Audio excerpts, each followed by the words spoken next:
Elena Martinez pressed her forehead against the cool airplane window as the lights of Phoenix sprawled below her, like scattered diamonds on black velvet.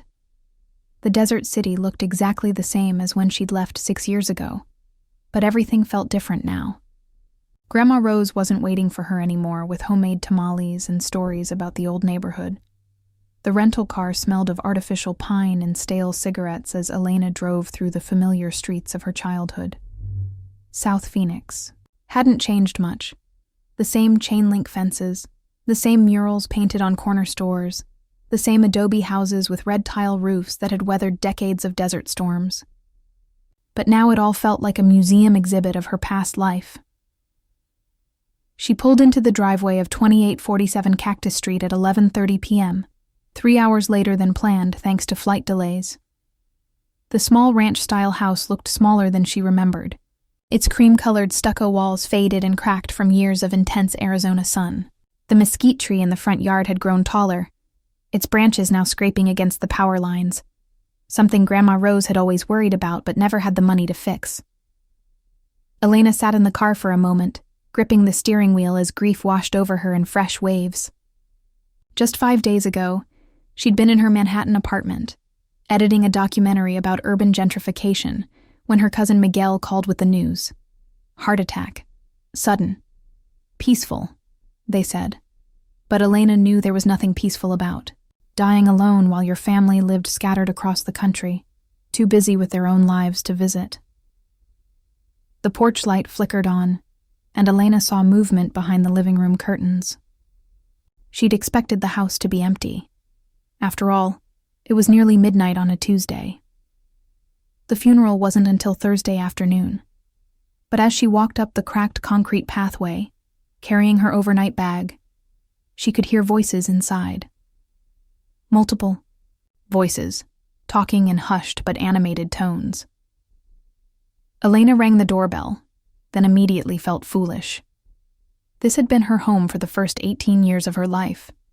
She still had a key somewhere in her purse, buried beneath old receipts and subway cards from her New York life. The door opened to reveal her Aunt Carmen, Grandma Rose's youngest daughter. Carmen looked exactly the same as Elena remembered. Short and stocky with prematurely gray hair pulled back in a tight bun, wearing one of those floral blouses she'd favored for the past 20 years. But there was something different in her. Expression, a nervous energy that didn't match the solemnity Elena expected. "Elena! Mija, you made it!" Carmen pulled her into a quick, awkward hug that smelled of cheap perfume and anxiety. "We weren't expecting you until tomorrow. My flight got delayed, but I wanted to come straight here." Elena stepped inside, immediately, hit by the familiar scent of her grandmother's house, vanilla candles, old wood, and the lingering aroma of whatever had been cooked for dinner decades ago. But something else was different. The house felt emptier, somehow. In the living room, Elena found a scene that made her stomach drop. Her Uncle Roberto sat on Grandma Rose's burgundy velvet sofa, the one she'd saved for months to buy in 1987, with a jewelry box open on the coffee table before him. Her cousin Patricia knelt on the floor beside cardboard boxes, carefully wrapping what looked like Grandma's collection of ceramic angels in newspaper. Her other cousin, David, stood near the china cabinet with his phone out, apparently taking photos of the contents. They all looked up when Elena entered, their faces wearing expressions of children caught with their hands in the cookie jar. "Elena!" Patricia scrambled to her feet, smoothing down her nursing scrubs. She must have come straight from her shift at the hospital. "We were just organizing. You know how Grandma was about organization." Elena's throat felt tight. "The funeral isn't until Thursday." An uncomfortable silence settled over the room like dust. Uncle Roberto cleared his throat and closed the jewelry box with a soft click. "We know, Mija, but we figured we should start going through things. You know how much stuff Mom accumulated over the years. We can't leave it all sitting here forever." "It's been 4 days, Uncle Roberto. 4 days since she died." "Elena, you don't understand the situation here." Carmen's voice took on a defensive edge. The landlord already called about cleaning out the house. Mom was month to month on the lease, and he wants to rent it out as soon as possible. We don't have much time. Elena looked around the room more carefully now, and the reality of what she was seeing hit her like a physical blow. They weren't just organizing, they were dividing. Grandma Rose's belongings were sorted into neat piles throughout the living room, each pile apparently corresponding to a different family member. Near Roberto's feet sat a box containing Grandma's silver picture frames and her collection of vintage brooches. Patricia's pile included the set of hand-painted plates from Mexico that Grandma had treasured, along with several of her crocheted doilies. David's claimed items were stacked by the front door: a wooden jewelry box, some books, and what looked like Grandma's portable radio. "You're dividing her things." Elena's voice came out barely above a whisper. "Before we've even buried her." "It's not like that," David said, though he had the decency to look ashamed.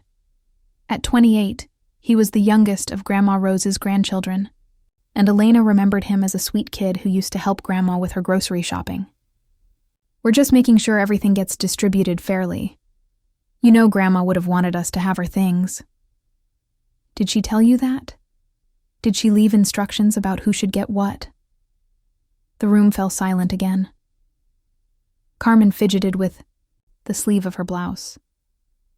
"She never made a will, Elena. You know how she was about paperwork and lawyers. She always said her kids would figure it out when the time came." Elena felt something cold and hard settle in her chest.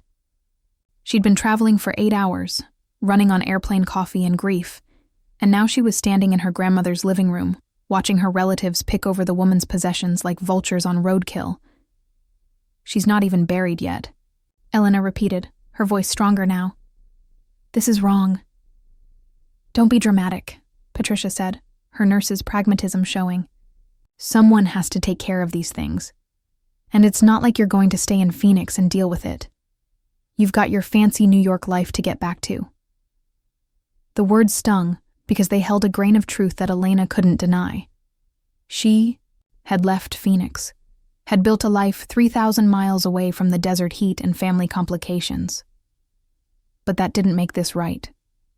"Grandma Rose loved these things," Elena said, walking over to the china cabinet where Grandma's collection of ceramic roosters still sat, though several were missing from their usual spots. "Every piece has a story. Remember the blue rooster? She bought that at a yard sale when Uncle Roberto graduated high school. And the red one with the gold trim. That was from her trip to Tucson with Grandpa before he died." "They're just things, Elena," Carmen said gently. "Mom is gone. The things can't bring her back. But they meant something to her. They were part of her life, her memories, and now you're just taking them." Elena noticed movement in the hallway and realized there were more people in the house. Her cousin Miguel emerged from what used to be Grandma's bedroom, carrying a small suitcase. Behind him came Aunt Dolores, Roberto's wife, with her arms full of folded clothing. "Elena." Miguel's face lit up with what seemed like genuine pleasure to see her. He was the one who'd called with the news, the family member she'd stayed closest to over the years.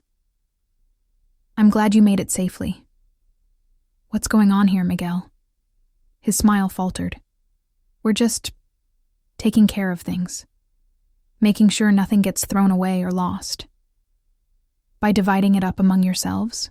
Elena, you have to understand." Dolores stepped forward, her voice taking on the patient tone she probably used with her kindergarten students. "Your grandmother may not have left a will, but she did talk to us about who she wanted to have. Certain things. Roberto is the oldest son, so naturally he gets the jewelry and the valuable antiques. Carmen, being the only daughter who stayed in Phoenix, should have the household items. And the grandchildren—" "She talked to you about this?" Elena interrupted. "When?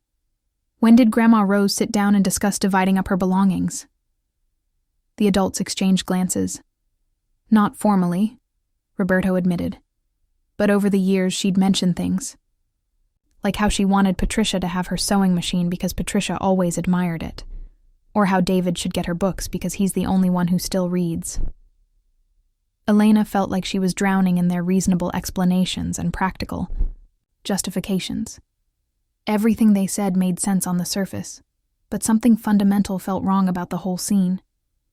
This wasn't how Grandma Rose would have wanted to be remembered, with her family squabbling over her possessions before they'd even said goodbye. "What about what I might want?" Elena asked quietly. The question hung in the air for a moment before Carmen answered. "Of course, mija. We saved some things for you." She gestured toward a small cardboard box sitting on the dining room table. "There are some photos, a few pieces of costume jewelry, and that cookbook you always liked." Elena walked over to the box and looked inside. It contained maybe a dozen items, some old family photos, a cheap bracelet she remembered Grandma wearing to church, a wooden spoon, and yes, the handwritten cookbook where Grandma had recorded her favorite recipes in faded blue ink. Compared to the boxes and piles her relatives had claimed, it looked pathetic. "This is it?" Elena tried to keep the hurt out of her voice. "This is what you think I should have to remember her by?" "Elena, be reasonable," Patricia said. "You live in New York. You can't take furniture or dishes on the airplane. We chose things that would be meaningful to you and easy to transport." There was logic to it, the same practical logic that seemed to govern everything else her family was doing. But Elena felt like she was suffocating under the weight of their reasonableness. "I need some air," she said, heading for the back door. The backyard was exactly as she remembered it, a small rectangle of desert landscaping with a few cacti, some decorative rocks, and Grandma's prized rose bush that she'd somehow kept alive despite the harsh Arizona climate. The roses were blooming now, their red petals almost black in the darkness, their sweet scent mixing with the dry desert air. Elena sat on the concrete steps and pulled out her phone, scrolling through her contacts until she found the number for Marcus, her boyfriend back in New York. But when she started to dial, she realized it was nearly 3 a.m. on the East Coast. He'd be asleep, probably dreaming of the gallery opening they were supposed to attend this weekend. The life that felt simultaneously very real and completely irrelevant right now. Instead, she stared up at the star-filled sky, so much clearer, here than in Manhattan, and tried to remember the last conversation she'd had with Grandma Rose. It had been 3 weeks ago, a brief phone call on a Sunday evening. Grandma had sounded tired but happy, telling Elena about her neighbor's new puppy and asking about Elena's work. They'd talked for maybe 15 minutes before Elena had to go meet friends for dinner. She'd promised to call back soon, but soon had turned into 3 weeks, and now there would be no more phone calls. "Elena?" Miguel's voice came from behind her. She turned to see him standing in the doorway, his usually cheerful face creased with concern. "Can I sit with you?" She nodded, scooting over to make room on the narrow step. Miguel was 42, 6 years older than Elena, and had always been more like a big brother than a cousin. He worked construction and still lived in Phoenix, though he'd moved to the northern suburbs when his own kids were born. "This isn't how I wanted you to come home," he said after a moment. "It's not how I wanted to come home either." They sat in comfortable silence for a while, listening to the distant hum of traffic on the interstate and the occasional bark of a neighborhood dog. Finally, Miguel spoke again. "You think we're being disrespectful."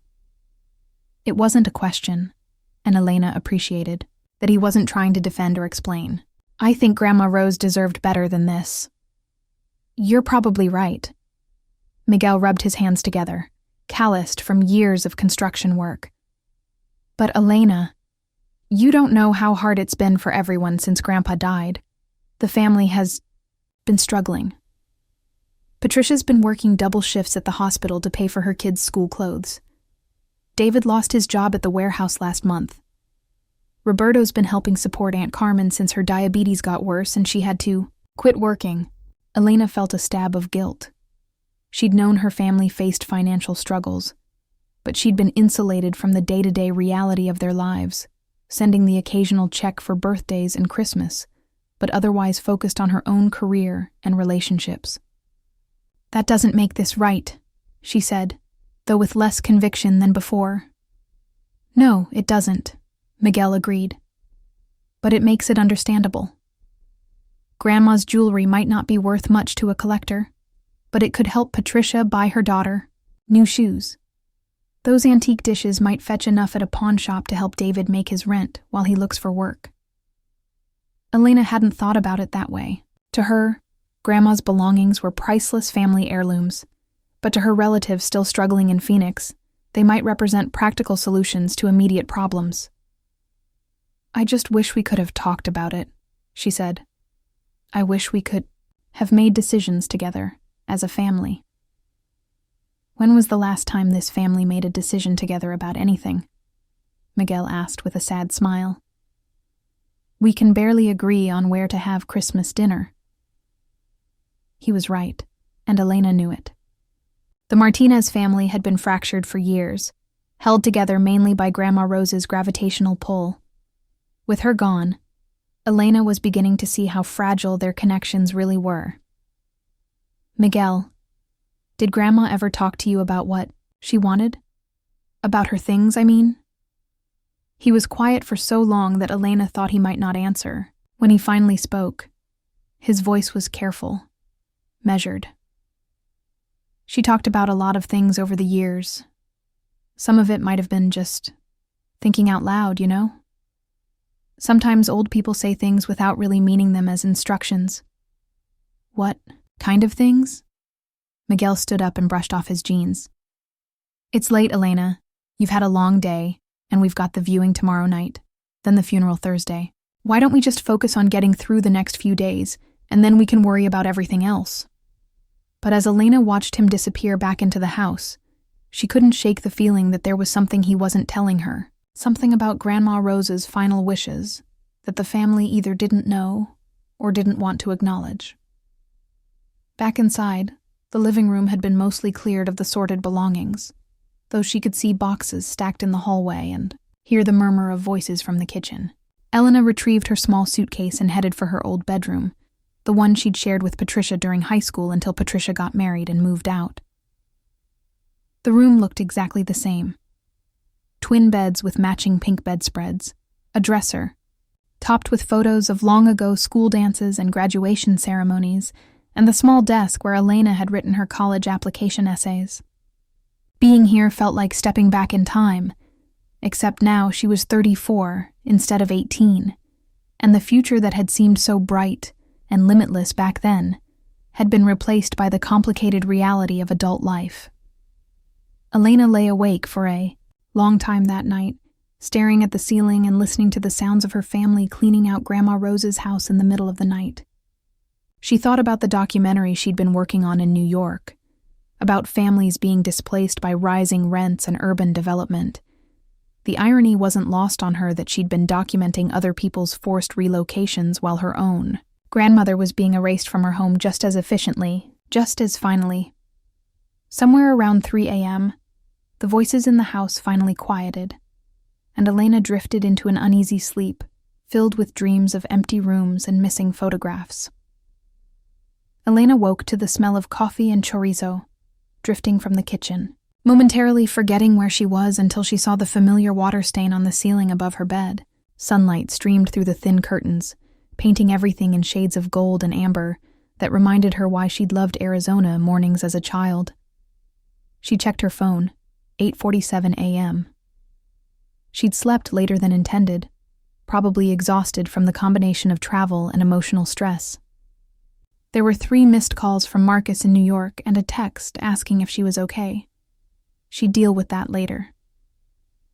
In the kitchen, she found Aunt Carmen at the stove, cooking what smelled like Grandma Rose's breakfast chorizo, a recipe that had been passed down through 3 generations of Martinez women. Carmen looked up as Elena entered, her face showing the strain of the previous night. "Morning, mija. I thought you might be hungry." "Thank you." Elena accepted a plate of scrambled eggs with chorizo and fresh tortillas, realizing she hadn't eaten since the airplane peanuts yesterday. "Where is everyone?" Roberto went to the funeral home to finalize arrangements. Patricia's at work. She couldn't get the day off. David and Miguel went to get boxes and packing supplies. Carmen poured herself coffee and sat across from Elena at the small kitchen table. I stayed to keep you company. They ate in relative silence for a few minutes, the awkwardness of the previous night hanging between them like smoke. Finally, Carmen spoke. You're angry with us. Elena chose her words carefully. I'm sad, Aunt Carmen. I'm sad that Grandma is gone, and I'm sad that our first instinct was to divide up her belongings instead of coming together to grieve. Carmen nodded slowly. You're not wrong to feel that way. But Elena, you have to understand. This family has been barely holding on for years. Your grandmother was the glue that kept us together. And now that she's gone, she trailed off, staring into her coffee cup. Now that she's gone, we fall apart? Maybe. I don't know.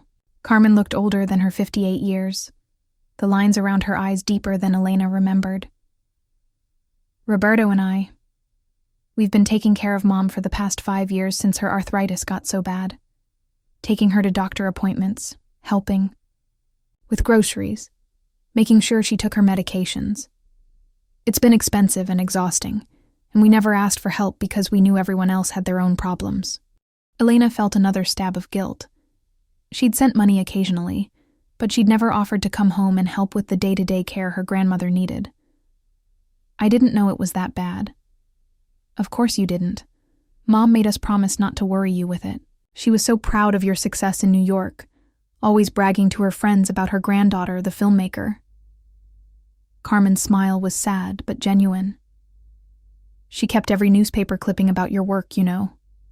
Even the ones in those fancy magazines we'd never heard of. The guilt was becoming overwhelming. Elena pushed her eggs around on her plate, no longer hungry. I should have come home more often. Yes, you should have, Carmen said bluntly, then immediately softened her tone. But we all should have done a lot of things differently. That's not why I'm telling you this. Then why are you telling me? Carmen stood up and refilled her coffee cup, taking her time as if gathering her thoughts. Because I want you to understand that the people going through Mom's things last night aren't greedy vultures. They're your family, and they're hurting too. Roberto spent his savings on Mom's medical bills. Patricia has been working 60-hour weeks to support her kids since her divorce. David's been unemployed for 2 months. And you? Carmen laughed. But there was no humor in it. I've got diabetes and high blood pressure, and I can't afford insurance since I had to quit my job to take care of Mom. So yes, Elena, the idea that some of Mom's jewelry might help me pay for my medications, that matters to me. It doesn't mean I loved her any less. Elena set down her fork, feeling chastened. I didn't think about it that way. I know you didn't, and that's not your fault. You've been building your own life, following your dreams. Mom wanted that for you, but now you're here, and you're seeing how the rest of us have been living, and it's not pretty. They sat in silence for a moment before Elena asked, What was Grandma like at the end? I mean, was she happy? Carmen's expression softened. She was tired, but yes, I think she was mostly happy. She loved watching her telenovelas and talking to the neighbors. She was especially excited about Mrs. Rodriguez's new grandbaby next door. She'd sit on the front porch for hours just hoping to catch a glimpse of him. Did she talk about me? All the time. She worried that you were working too hard, that you weren't eating enough, that you didn't have anyone special in your life to take care of you. Carmen paused. She also worried that the family would fall apart after she was gone. Looks like she was right to worry. Maybe. Or maybe we're just grieving badly. Carmen reached across the table and squeezed Elena's hand. I'm sorry about last night. You're right. It was too soon. And we should have waited for you. Elena squeezed back. I'm sorry too. I know everyone's doing their best. Carmen stood up and began clearing the breakfast dishes. Why don't you spend some time in Mom's room today? Take whatever you want. The family can figure out the rest later. Elena hesitated. The thought of going through Grandma Rose's personal belongings felt invasive, like reading someone's diary without permission. But she also knew this might be her only chance to connect with her grandmother's memory before everything was dispersed to the winds. Grandma Rose's bedroom was exactly as Elena remembered it. Small and tidy, with a queen-sized bed covered in a hand-crocheted blanket, a dresser topped with family photos, and a small television on a rolling cart. The only addition was a pill organizer on the nightstand, a stark reminder of her grandmother's failing health. Elena started with the dresser, opening drawers filled with carefully folded clothing that still smelled faintly of Grandma's favorite lavender talcum powder. She found herself holding up a blue cardigan she remembered Grandma wearing to Elena's high school graduation, running her fingers over the worn fabric and remembering how proud Grandma had looked that day. In the bottom drawer, beneath a stack of old nightgowns, Elena found something that made her breath catch. A manila envelope with her name written on it in Grandma's careful handwriting. Inside were dozens of letters. Every letter Elena had sent home during her first years in New York, along with printed emails from more recent years when they'd corresponded electronically.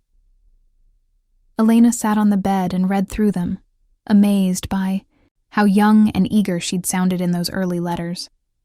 She'd written about her tiny apartment in Queens, her entry-level job at a production company, her excitement about attending film screenings and networking events. Later letters chronicled her move to Manhattan, her freelance successes, her relationship struggles, her growing confidence as a filmmaker.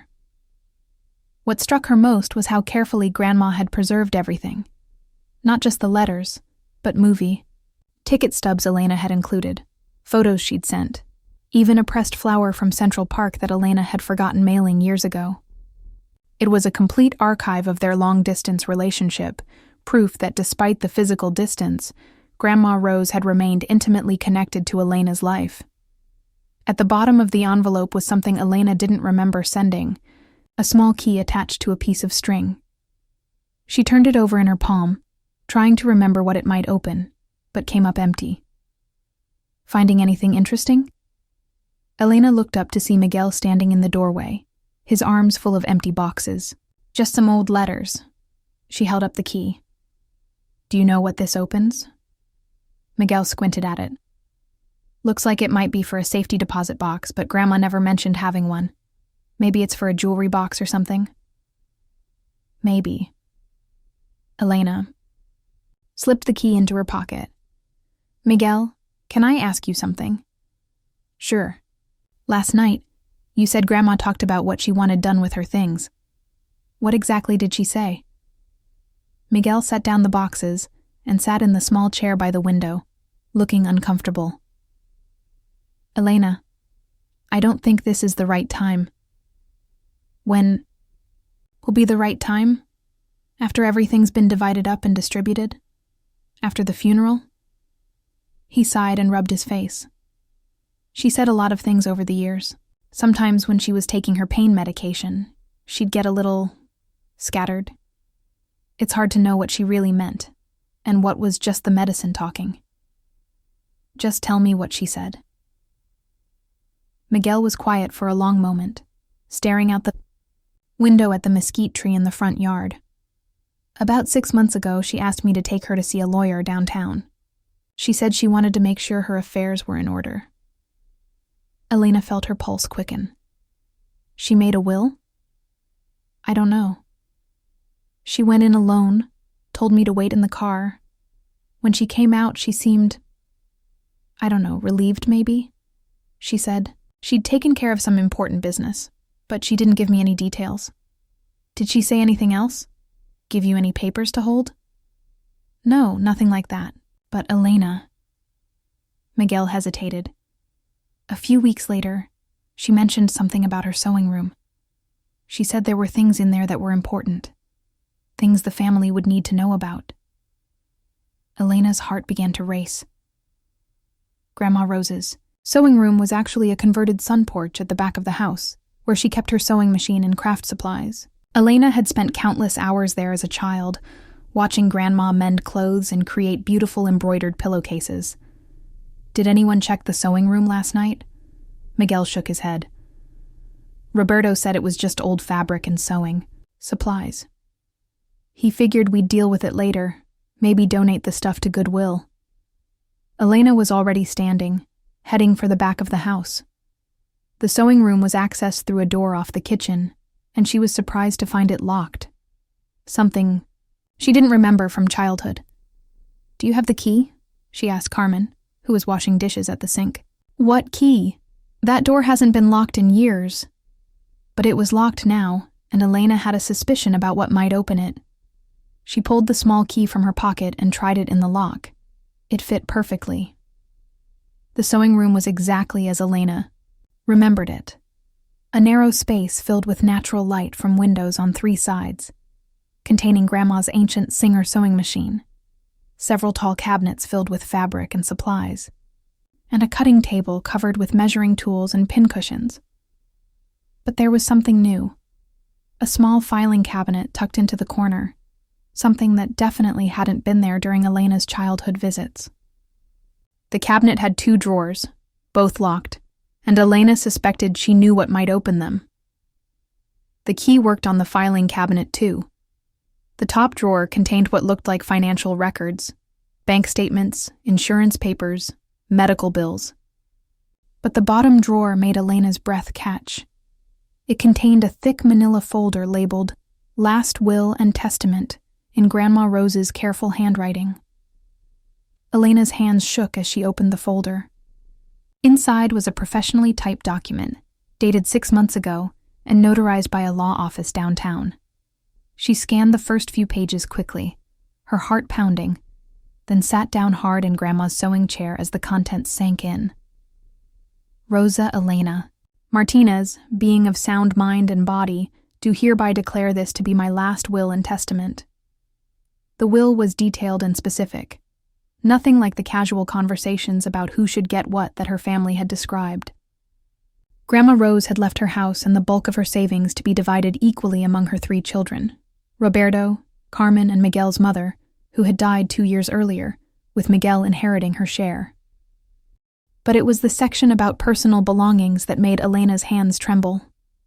Rather than the vague family discussions Roberto and Carmen had described, Grandma Rose had left very specific instructions about who should receive what and why.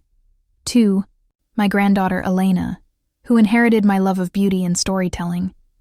I leave my jewelry collection, my china set, and my collection of family photographs, knowing she will preserve the stories they contain.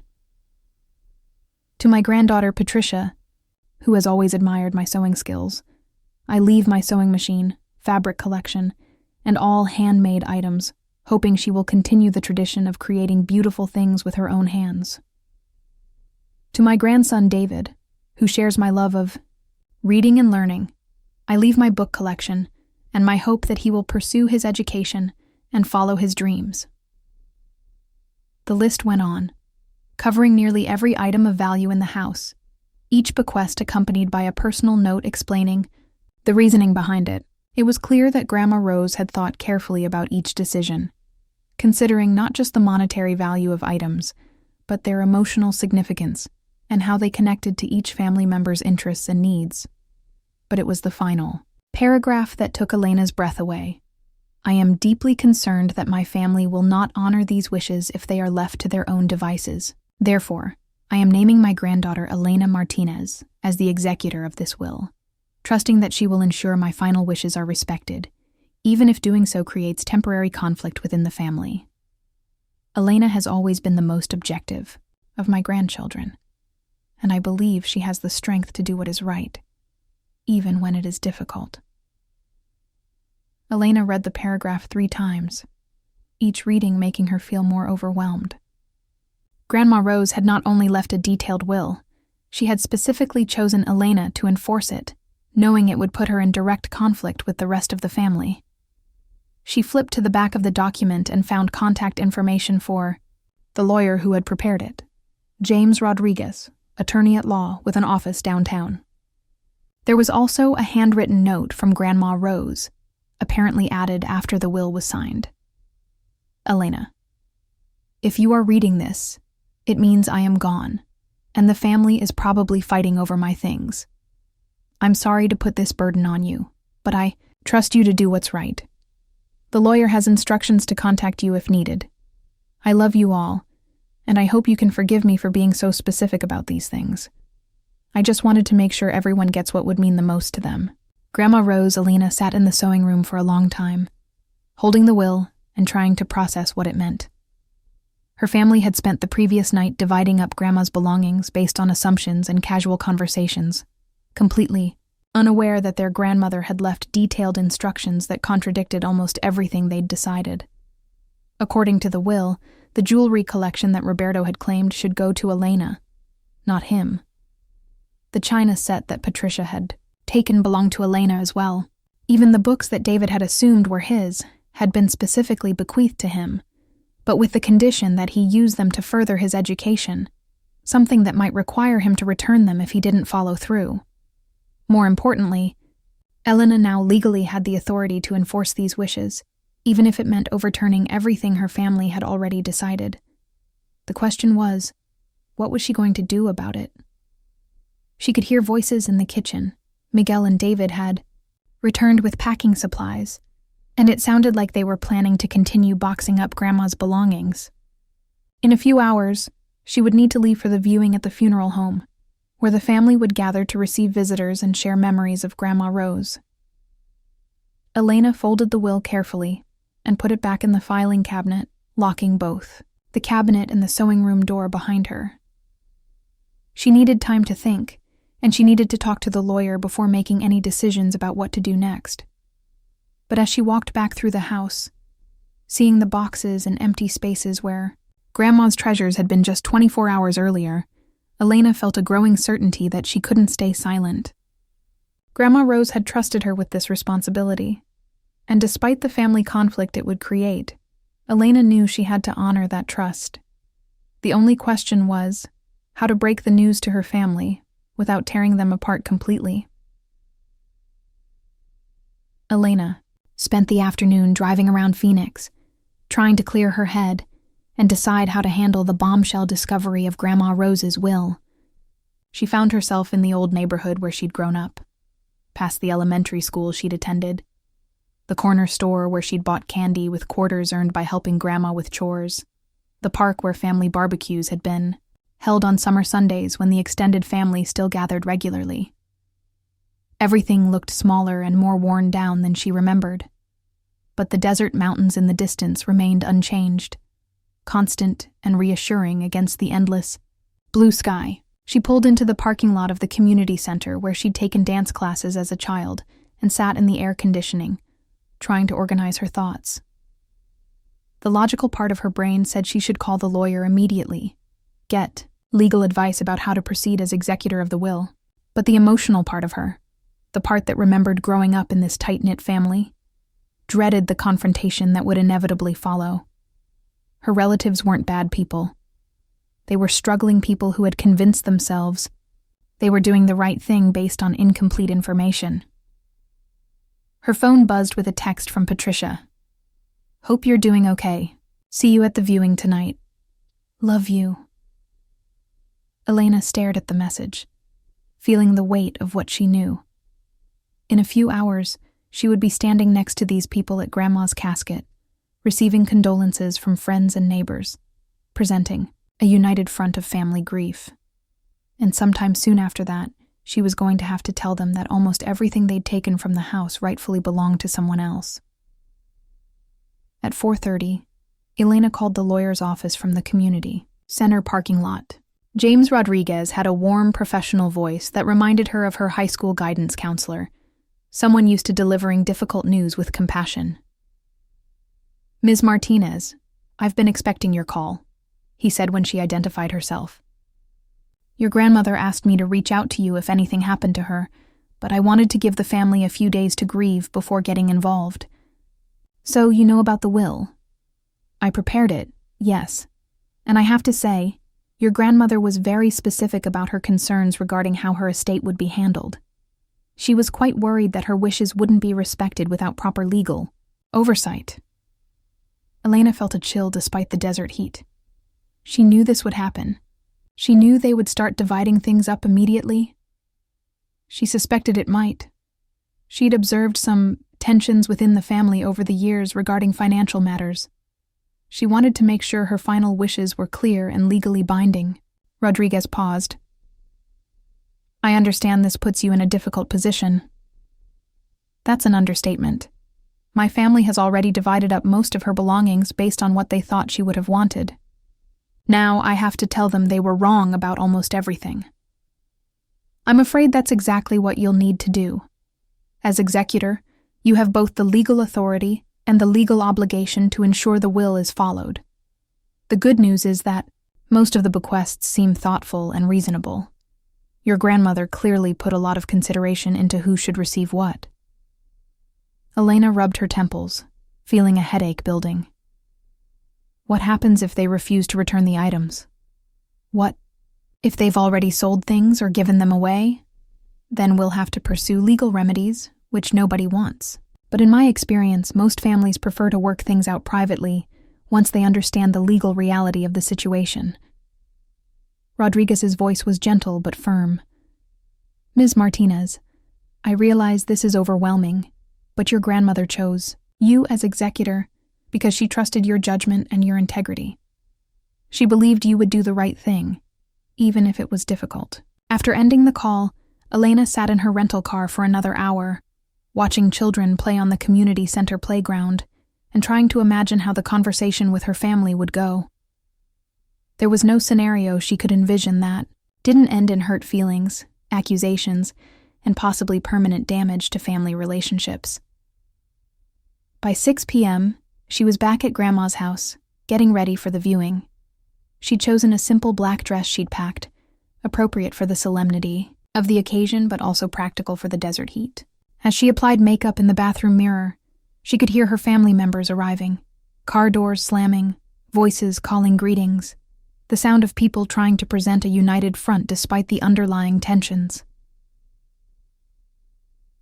The drive to Sanchez family funeral home was awkward, with Elena riding in Roberto's truck while Carmen, Patricia, and David followed in Carmen's car. Roberto tried to make conversation about the weather and the traffic, but Elena's responses were distracted. She kept thinking about the will locked in Grandma's sewing room and wondering when she would find the courage to tell them about it. The funeral home was a modest stucco building that had served Phoenix's Latino community for 3 generations.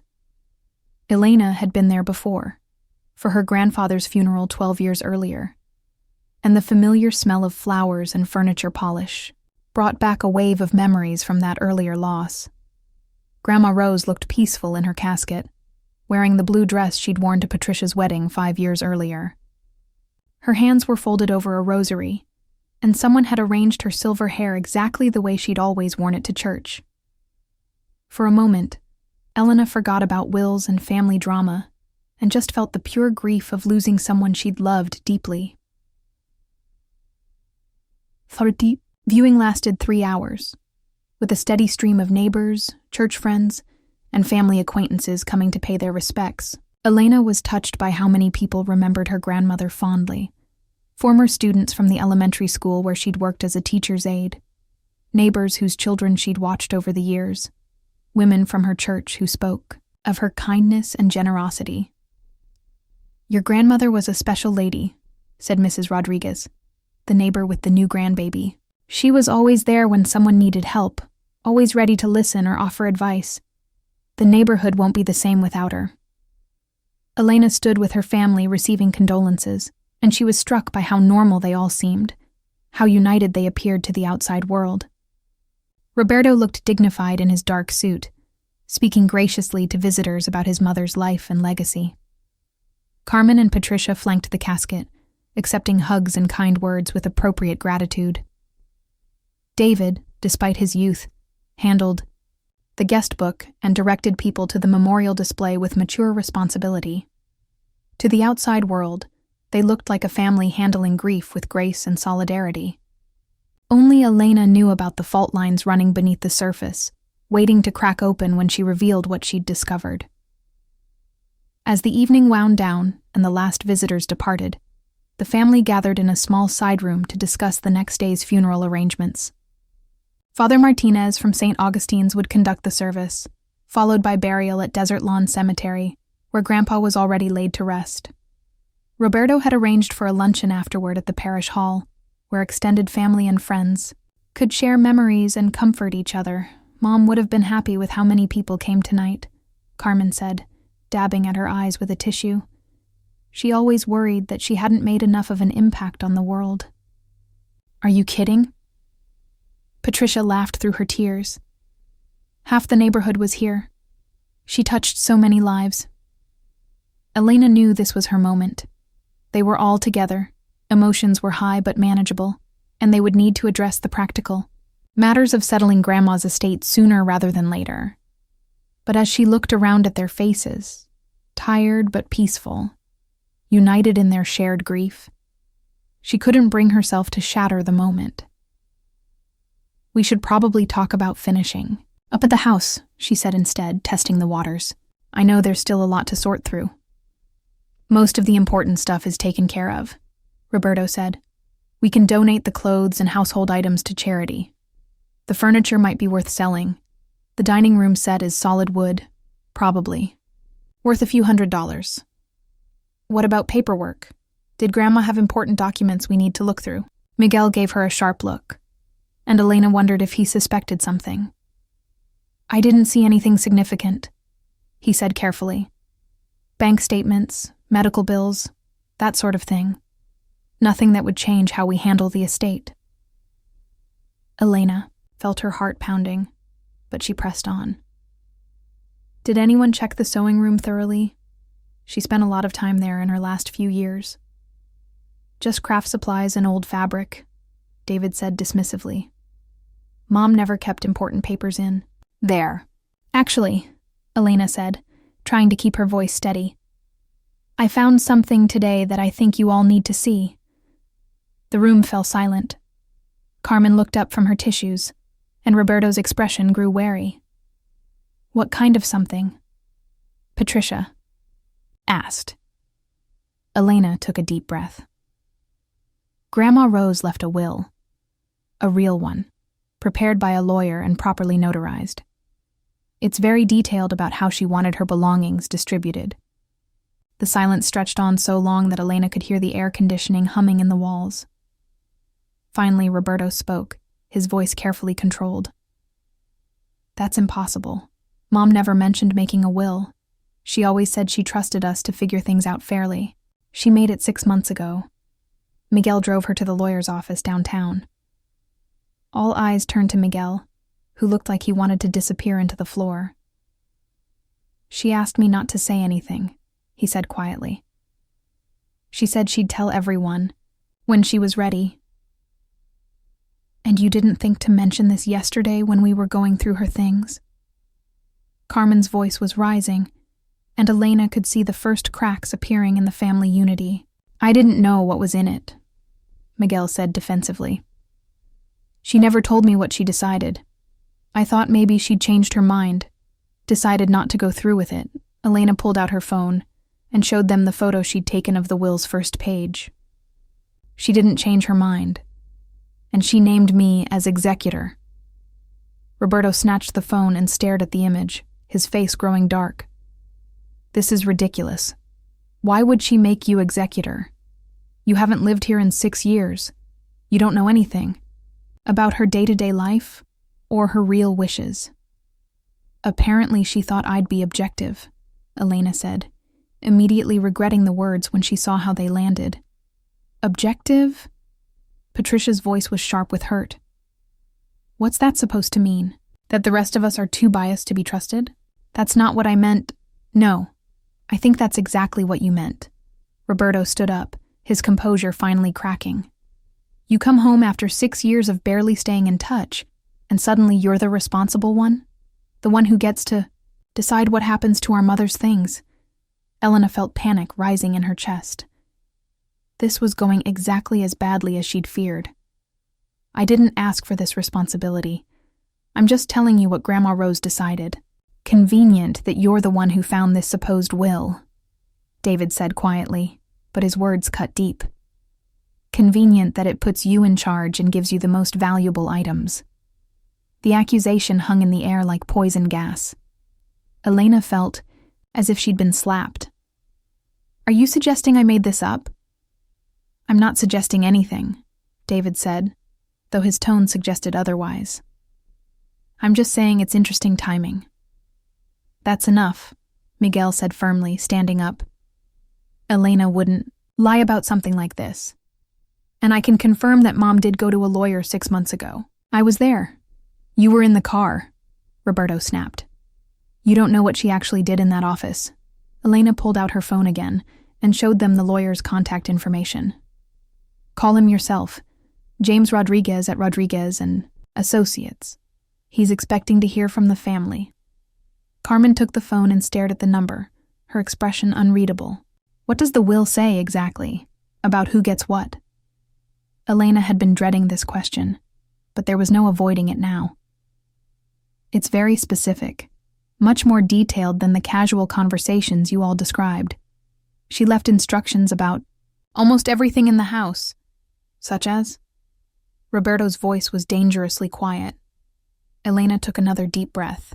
The jewelry collection comes to me, along with the china set and the family photos. Patricia gets the sewing machine and all the handmade items. David gets the books, but only if he uses them to continue his education. Miguel gets an equal share of the house proceeds, since his mother predeceased Grandma. The room erupted in angry voices, everyone talking at once. The jewelry was supposed to be mine. Worked 60 hours a week taking care of her. Convenient that Elena gets the most valuable. Never said anything about conditions on the books. Enough. Carmen's voice cut through the chaos like a knife. The room fell silent, everyone staring at the woman who rarely raised her voice above a whisper. Carmen stood up slowly, still holding Elena's phone. Everyone sit down. Now. They obeyed, though. Roberto's jaw was clenched tight enough to crack teeth. Elena, Carmen said quietly, I want to see this will. The whole thing. Tonight. It's back at the house, locked in Grandma's sewing room. Then we're going back to the house. All of us. Right now. Carmen's voice brooked no argument. If Mom really left a will, then we need to deal with it properly. If she didn't... She looked directly at Elena. Then we need to figure out why someone would want us to think she did. Elena felt a chill of fear. She'd expected anger and disappointment, but the suggestion that she might be lying about the will, that cut to the bone, these were people she'd grown up with. People who had changed her diapers and taught her to ride a bike and celebrated her graduation from college. The fact that they could even consider her capable of such deception showed how fractured the family had already become. Fine, Elena said, standing up. Let's go look at it together, but I want to call the lawyer first. Have him meet us there. At 9 o'clock at night? Patricia asked skeptically. He gave me his cell number. He said to call if there were any problems with the family accepting the will. Elena was already dialing. I'd say this qualifies as a problem. The drive back to Grandma's house was tense and silent, with Elena riding alone in her rental car while the rest of the family piled into Roberto's truck. She could see them in her rearview mirror, their faces lit by the dashboard lights, obviously having an intense discussion about the situation.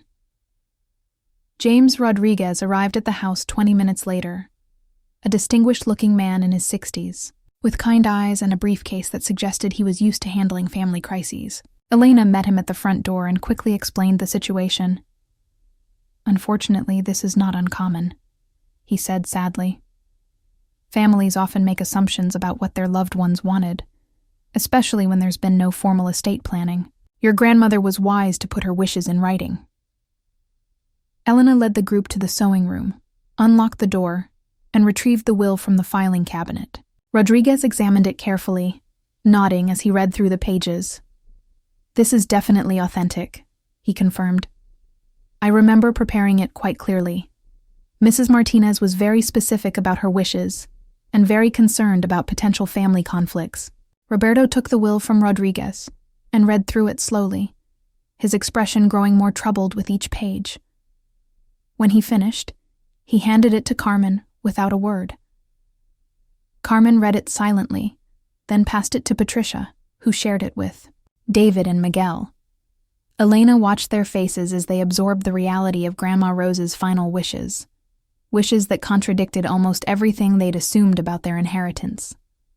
"I don't understand," Patricia said finally, her voice small and hurt. "She always said I should have her sewing machine. Why would she put conditions on it? Why would she make it sound like she wasn't sure I'd use it properly?" Rodriguez cleared his throat gently. "If I may, I think you're misreading the intent. Your grandmother was very proud of your interest in sewing and crafting. The bequest to you is one of the most generous in the will. It includes not just the sewing machine, but all of her fabric, patterns, and handmade items. She wanted to ensure that her creative legacy continued through you. But she gave Elena the valuable stuff," David said bitterly. "The jewelry, the china, the things that are actually worth money." "The jewelry has more sentimental value than monetary value," Rodriguez replied. "Your grandmother's engagement ring is worth perhaps $300. The china set might bring $400 or $500 at auction. These aren't incredibly valuable items. They're family heirlooms with emotional significance." Elena felt compelled to speak up. "According to the will, I'm supposed to preserve the family stories that go with these things. She wanted me to make sure the history doesn't get lost." "How convenient," Roberto said sarcastically.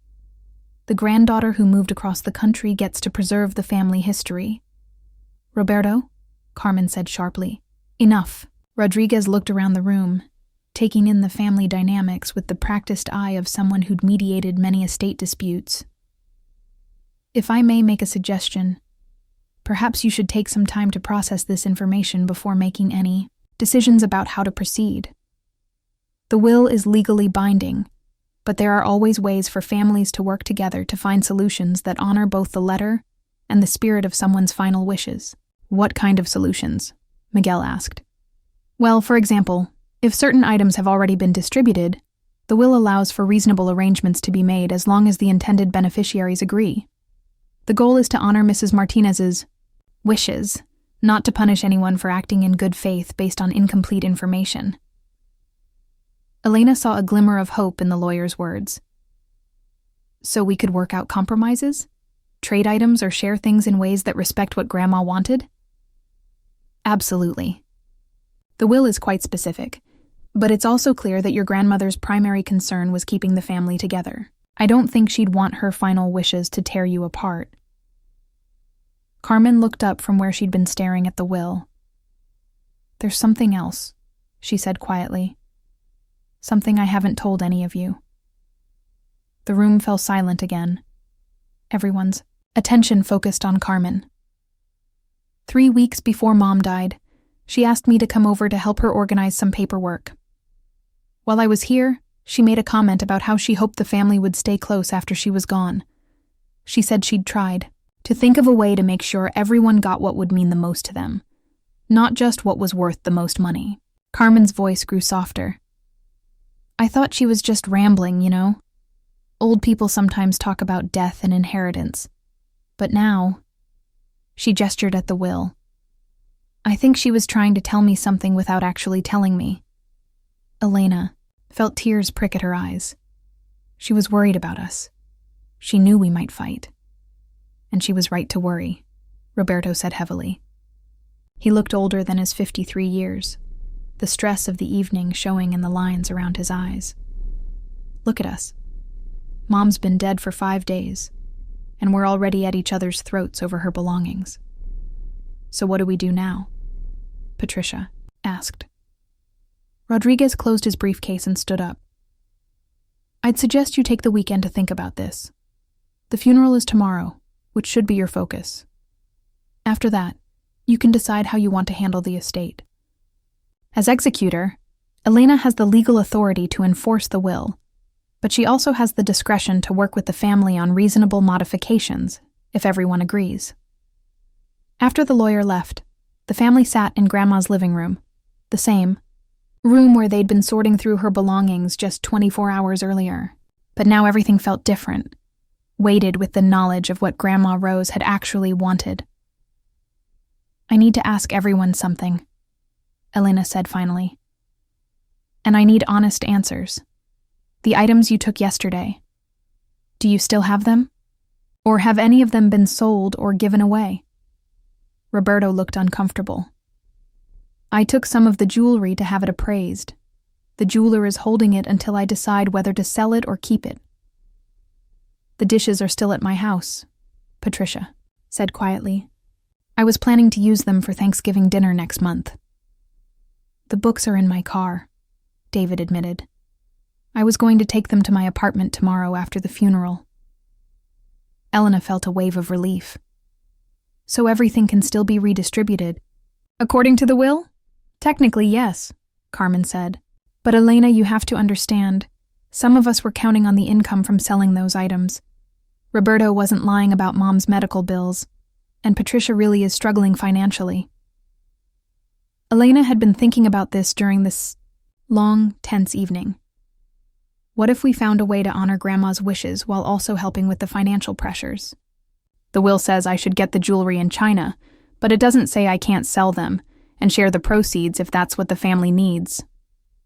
Roberto looked up sharply. "You'd do that?" "I don't need the money, Uncle Roberto. I make good money in New York, and I don't have kids or major expenses. If selling some of the heirlooms would help the family, maybe that's what Grandma would have wanted too." "But then the family history gets lost," Miguel pointed out. "The stories that go with the items." Elena smiled for the first time all evening. "Not if we document the stories first. I could interview everyone about their memories of Grandma and the significance of different items. Create a kind of family archive that preserves the history even if we sell the physical objects." Rodriguez had been right about families finding creative solutions.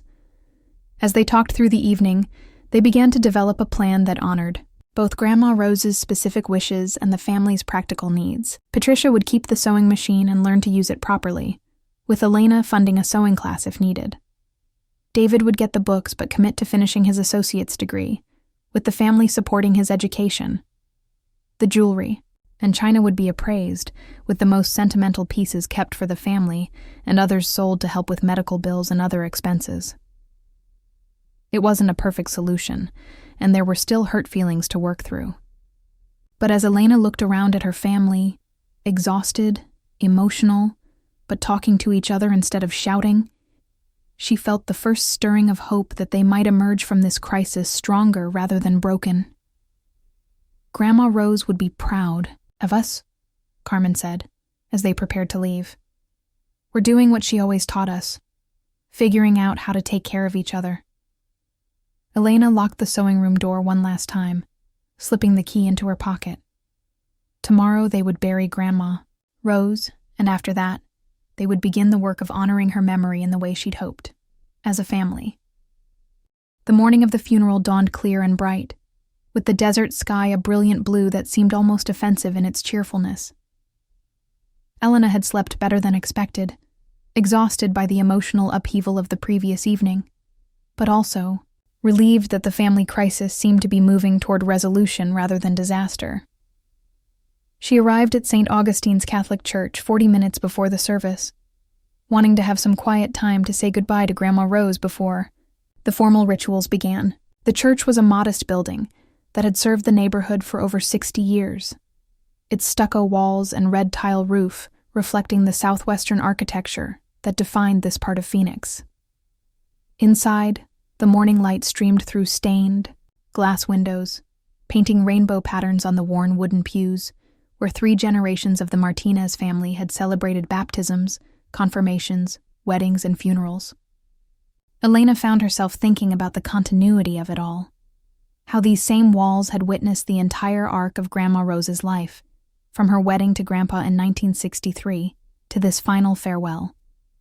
Father Martinez, who had known Grandma Rose for over 20 years, approached Elena as she sat in the front pew. "She was very proud of you, you know," he said gently. Every time you had a success in New York, a new job, an award, an article written about your work, she would bring the clippings. To show me, she'd say, "Look what my Elena accomplished. She's making a difference in the world." Elena felt tears sting her eyes. "I should have come home more often." She understood why you didn't. She knew you were building something important. But she also knew you'd come home when it mattered most. Father Martinez smiled. And here you are. As the service time approached, the church began to fill with mourners. Elena was amazed by the diversity of people who had come to pay their respects. Former students and co-workers, neighbors spanning multiple generations, women from the church auxiliary where Grandma had volunteered for decades, and even some of the children she'd babysat over the years, now adults with children of their own. The Martinez family took their places in the front pews, and Elena was struck by how different the dynamic felt compared to the previous evening. Roberto sat next to her, occasionally squeezing her hand during emotional moments in the service. Carmen and Patricia flanked the other side of the aisle, their earlier tensions replaced by the solidarity of shared grief. David and Miguel served as pallbearers along with several of Grandma Rose's neighbors, their faces solemn but no longer angry. Father Martinez delivered a homily that perfectly captured Grandma Rose's spirit. Her generosity, her quiet strength, her dedication to family and community. He spoke about how she had continued to work part-time at the elementary school well into her 70s, not because she needed the money, but because she loved being around children and helping them learn. Rosa Martinez understood that our true legacy isn't measured in material possessions, but in the lives we touch and the love we share, Father Martinez said. She knew that the most important inheritance we can leave our families isn't money or jewelry. It's the example of how to live with kindness, dignity, and purpose. Elena found herself thinking about the will and the drama of the previous night. In the context of this celebration of Grandma Rose's life, the specific distribution of her belongings seemed almost trivial. What mattered wasn't who got the china, set, or the jewelry collection. It was that Grandma had raised a family that cared enough about her memory to fight over how best to honor it. After the service, the procession to Desert Lawn Cemetery was longer than Elena had expected, with cars stretching for several blocks behind the hearse. As they drove through the neighborhoods where Grandma Rose had lived her entire adult life, Elena saw people standing on their porches and in their yards, some making the sign of the cross as the funeral procession passed. It was a reminder of how deeply embedded Grandma had been in this community, how many lives she had touched in quiet, everyday ways. The graveside service was brief, but moving. As Father Martinez spoke the final prayers, and Grandma Rose's casket was lowered into the ground next to Grandpa's grave, Elena felt a profound sense of completion. Whatever conflicts had arisen over the past few days, whatever challenges lay ahead in settling the estate, this was the moment that mattered, saying goodbye with love and respect to a woman who had been the heart of their family. The luncheon, at the parish hall afterward, was exactly the kind of gathering Grandma Rose would have loved. Dozens of people sharing food, stories, and laughter, celebrating her life rather than simply mourning her death. Elena found herself in conversation after conversation with people who had been touched by her grandmother's kindness. "Your grandmother saved my family," said Maria Santos, a woman Elena didn't recognize. "When my husband was deported 3 years ago, I had to work 2 jobs to support my kids. Your grandmother watched them after school every day, wouldn't take a penny for it. She said that's what neighbors do for each other. She taught my daughter to read," said another woman. Anna was struggling in 1st grade, falling behind the other kids. Your grandmother volunteered to tutor her every Tuesday and Thursday for a whole school year. Now Anna's in high school, honor roll every semester. Story after story, Elena heard about acts of generosity and kindness that Grandma Rose had never mentioned in their phone calls. She had quietly helped struggling families, volunteered at the food bank, visited elderly neighbors who had no family nearby. She had lived her values without fanfare or recognition, simply because it was the right thing to do. As the afternoon wound down and people began to leave, Elena found herself sitting with her immediate family at a table covered with the remnants of potluck dishes. The conversation was quieter now, more reflective. "I had no idea she did so much for the community," Patricia said. "Did you all know about the tutoring and the babysitting?" "Some of it," Carmen admitted. But she never talked about it like it was anything special. She'd just mentioned in passing that she was helping Maria's kids with homework or that she'd taken groceries to Mrs. Thompson. "That's who she was," Roberto said. "She helped people without making a big deal about it." Elena looked around the table at her family, tired, emotional, but somehow more connected than they'd been in years. "You know what I think?" she said. "I think the will was never really about who gets what items. I think it was about making sure we came together as a family to work things out." Miguel nodded slowly. "She was always doing that, creating situations where we'd have to talk to each other, solve problems together. Like when she'd invite everyone for Sunday dinner but forget to mention that she hadn't actually cooked anything," David said with a small smile. "Somehow we'd end up working together to make the meal, and by the end of the afternoon everyone was getting along again." Elena pulled out her phone and showed them something she'd discovered while researching her grandmother's lawyer. "I called Mr. Rodriguez this morning to ask about the timing of the will. Guess when Grandma Rose first contacted him about estate planning?" "When?" Carmen asked. "Right after Patricia's divorce was finalized. Right after David lost his job at the warehouse. Right after Roberto took out that second mortgage to pay for Grandma's medical bills." Elena looked around the table. She made the will when she knew the family was under the most financial stress, when she was most worried about us fighting over money. The implication hung in the air.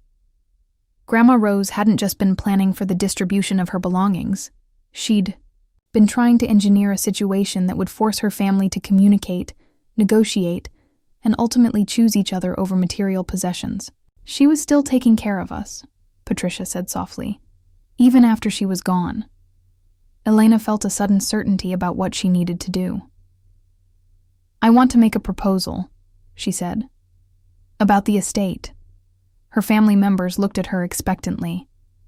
"Think we should honor the will exactly as Grandma Rose wrote it, but we should also honor the spirit behind it. She wanted us to take care of each other, not just divide up her stuff." Elena took a deep breath. "So here's what I propose.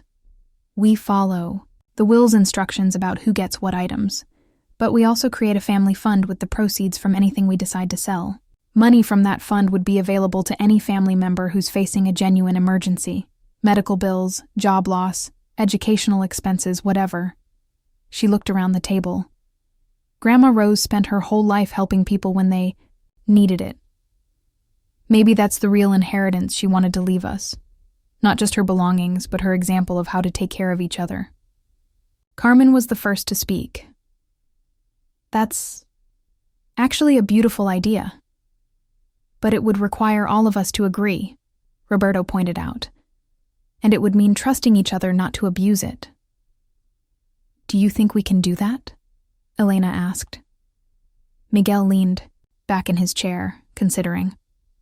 "You know what? I think Mom would have expected us to figure out how to do exactly that." Over the next hour, they worked out the details. Patricia would keep the sewing machine and take classes to improve her skills, with the family fund paying for the lessons. David would get the books and use them to support his return to school, with the fund helping with tuition if needed. The jewelry would be appraised, with sentimental pieces kept for the family and others sold to seed the emergency fund. The china set would be shared among the family for special occasions, with Elena maintaining custody, but everyone having access for holidays and celebrations. Most importantly, they agreed to meet monthly for Sunday dinner, rotating hosting duties among family members. It was a commitment to staying connected, to not letting geography and busy lives pull them apart the way they had after Grandpa's death.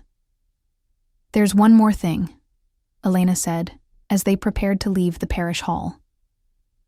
"I want to create a documentary about Grandma Rose. Not just about her life, but about the kind of quiet heroism she represented.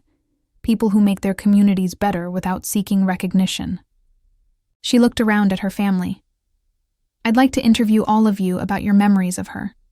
And I'd like to interview some of the people she helped over the years. I think her story deserves to be preserved and shared." "Would you include the story about the will?" Carmen asked. "About how she brought us back together?" Elena smiled. "Especially that story. I think it shows who she really was. Someone who understood that love isn't just about the good times.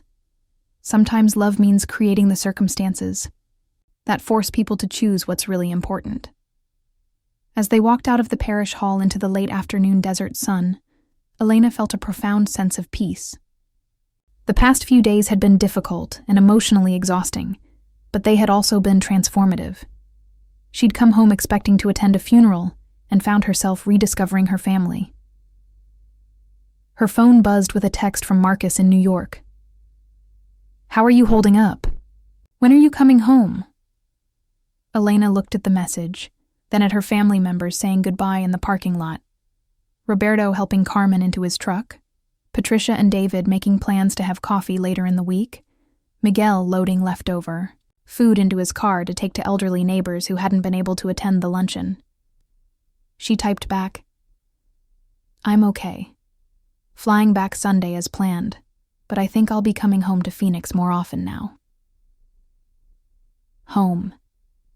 It was interesting that she'd used that word to describe both New York and Phoenix.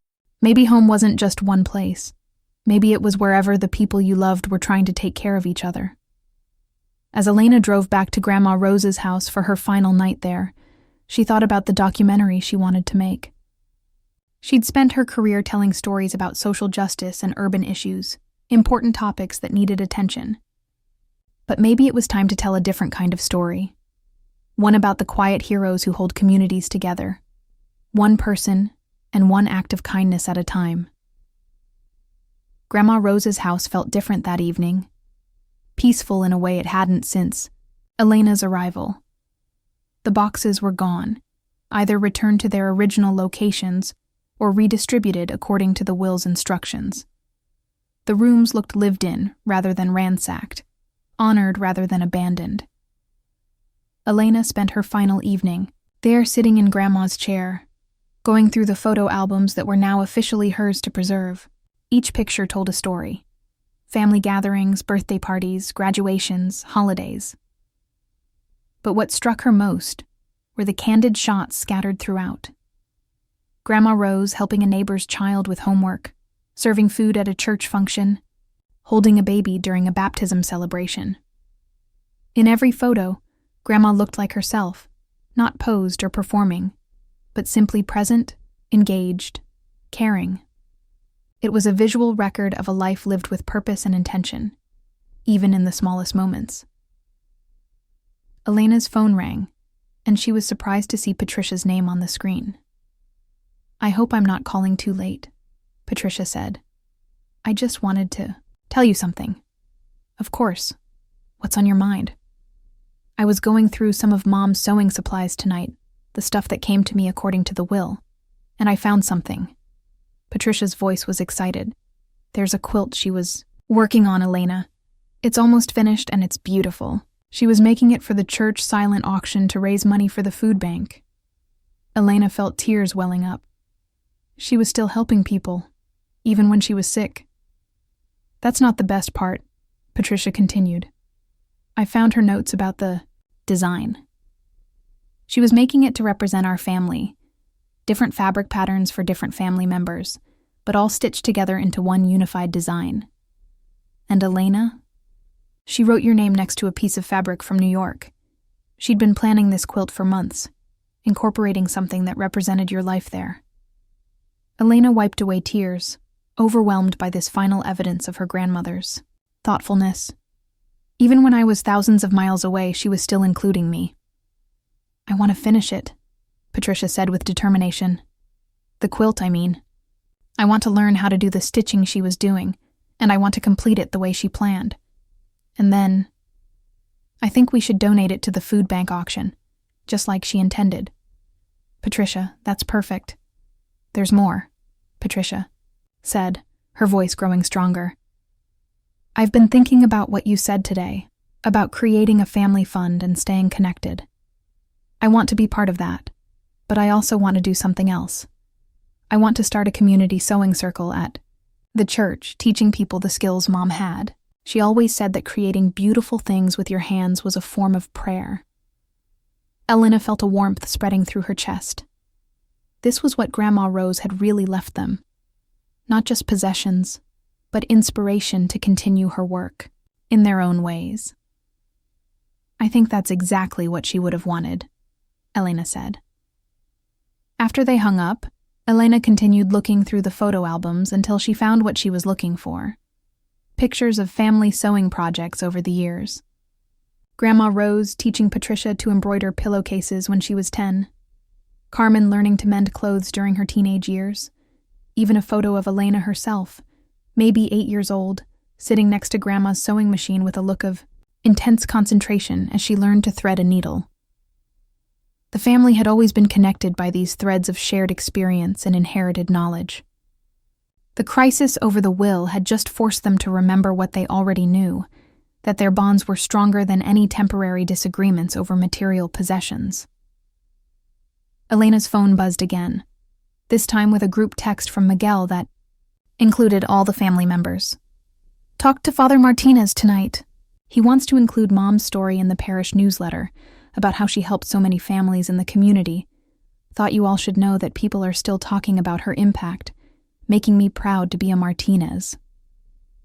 The responses came, quickly. Carmen. She would have been embarrassed by all the attention, but also secretly pleased. Roberto. Count me in if anyone wants help writing the article. David. I still have some of her letters to me from when I was in basic training. Might be good quotes for the story. Patricia. Can we mention the sewing circle idea? Might help get people interested in joining. Elena typed her own response. I love that we're all thinking of ways to continue her legacy. See you all Sunday. For dinner? A chorus of confirmations came back, along with playful arguments about who would host first and whether Roberto's infamous attempt at tamales would be allowed on the menu.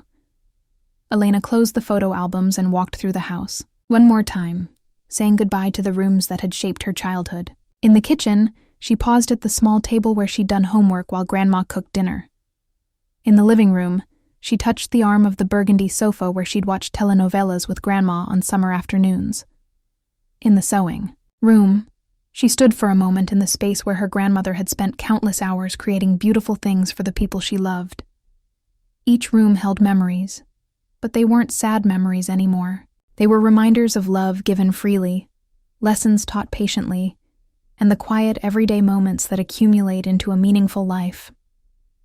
As Elena packed her suitcase for the return trip to New York, she realized that she was taking more home with her than just the few mementos from Grandma's house. She was carrying renewed connections to her family, a deeper understanding of what it meant to build a community, and a story that needed to be told. The documentary about Grandma Rose would be different from anything she'd made before. More personal, more intimate, focused on the small-scale heroism of everyday kindness, rather than the dramatic struggles she usually documented. But she was beginning to think that this kind of story might be exactly what the world needed more of, right now. Her laptop was already open on the bed, and Elena found herself typing notes about the film. They split Grandma's belongings before the funeral.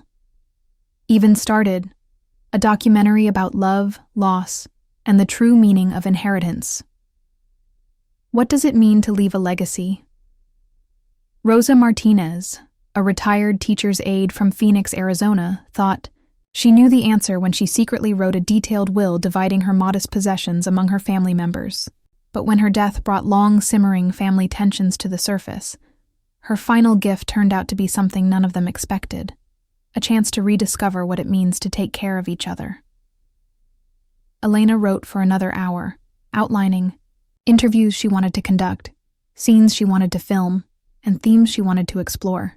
The story had all the elements of compelling documentary filmmaking: family drama, unexpected revelations, moral complexity, and ultimately, redemption and reconciliation. But more than that, it was a story about the kind of love that persists beyond death, the kind of wisdom that guides a family even when the person who embodied it is no longer there to offer direct advice. Elena's phone rang one more time that evening. This time it was Marcus. "Hey," he said, his voice warm and concerned. "I know you said you were okay, but I wanted to hear your voice. How are you really doing?" Elena curled up in Grandma's chair with the phone, feeling grateful for his thoughtfulness. "It's been the hardest few days I've had in a long time, but also, I don't know how to explain it. Good, somehow. Clarifying." "Tell me about it." So Elena did. She told him about the family conflict over the belongings, about discovering the will, about the difficult conversations and eventual reconciliation. She told him about the documentary idea and about her renewed commitment to staying connected with her family. "It sounds like your grandmother was a remarkable woman," Marcus said when she finished. "She was. But you know what's funny? I don't think she would have described herself that way. She would have just said she was doing what needed to be done, taking care of the people around her." "Maybe that's what makes someone remarkable," Marcus suggested. "Not thinking of yourself as special, just doing the work of caring for others." Elena felt a surge of love for him, for his ability to understand what she was trying to process, for his patience with her long absence, for his support of her career even when it took her away from him. "I miss you," she said. "I miss you too. But I can hear something in your voice that's been missing for a while. You sound, I don't know, more like yourself." He was right, Elena realized. The past few days had been exhausting and emotional, but they had also reconnected her with parts of herself that had gotten buried under the pressures of career advancement and city living. She'd remembered what it felt like to be part of something larger than herself, to have responsibilities to people she loved, to think about legacy and meaning rather than just professional success. "I think I might need to come home more often," she said. "To Phoenix, I mean. The family is going to try having monthly dinners, and I want to be part of that." "I think that's great," Marcus said without hesitation. "Your work can travel, and honestly, I've been thinking it might be nice to see more of the country. Maybe I could come with you sometimes, meet this family I've heard so much about." Elena felt another wave of gratitude for his understanding. She'd been worried that her renewed commitment to her Phoenix family might create tension in her New York life. But Marcus seemed to recognize that she needed both. They talked for another hour about practical matters. When her flight would arrive, what projects were waiting for her at work, plans for the weekend. But underneath the ordinary conversation, Elena sensed that something fundamental had shifted. She was returning to New York as a slightly different person than the one who had left 5 days earlier. When they finally hung up, Elena spent a few more minutes sitting in Grandma's chair, absorbing the quiet of the house and trying to memorize the feeling of being there. Tomorrow she would lock the door for the last time and fly back to her other life.